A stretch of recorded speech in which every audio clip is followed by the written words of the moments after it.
Obviously shocking what's happening, but the key part here, the key insight that perhaps I can give is that the two main actors within the UK that could stop this terrorist attack of happening have both failed. On the one hand, you have the government, who are completely denying that it's anything to do with a political situation around the Muslim world, foreign policy that Muslims are outraged about, that has completely ruined the lives of millions of people.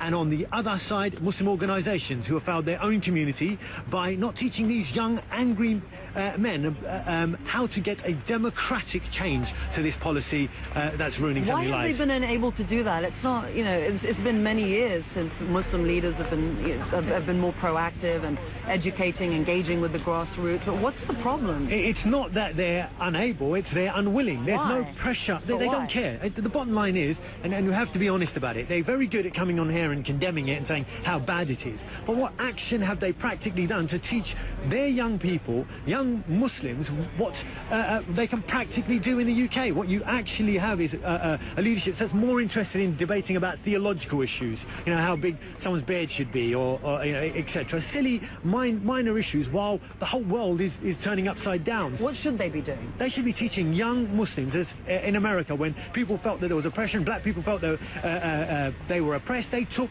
Martin Luther King took them on a political journey to free themselves. Well, why can the Muslims not do the same? The reason is they don't know how to do it, they don't know if it would work, and they simply have no skills or leadership that would lead them along that pathway. That failure has led to this outrage that's sweeping across the Muslim world, that hits America in the Boston bombings, and now is hitting the UK to sweep, and this blowback is happening in the Western world now, that's saying that we're going to stop what's happening abroad. As they said, the bomber said, an eye for an eye, a tooth for a tooth.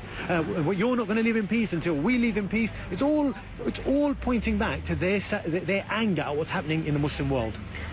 Is there a fear among Muslim communities of more reprisal attacks? I mean, we've already seen one or two. Two mosques have already been attacked, and I would have no doubt that you will see members of the Muslim community attacked, sadly, in some of the streets of Britain. And this is very, very sad, because the Muslim community are the double victims. On the one hand, their young people are becoming enraged and angry because of what's happening abroad. When they see it, they're on the internet. They don't have to turn the television on to see it these days. But in this country, I mean, if they're becoming angry and enraged, I mean, what kind of a percentage are we talking about here? And I mean, is it connected to their economic situations as well? And but it's not just motivated by ideology. I mean, what are we talking? Young people? Are we talking 5%, 10%? What?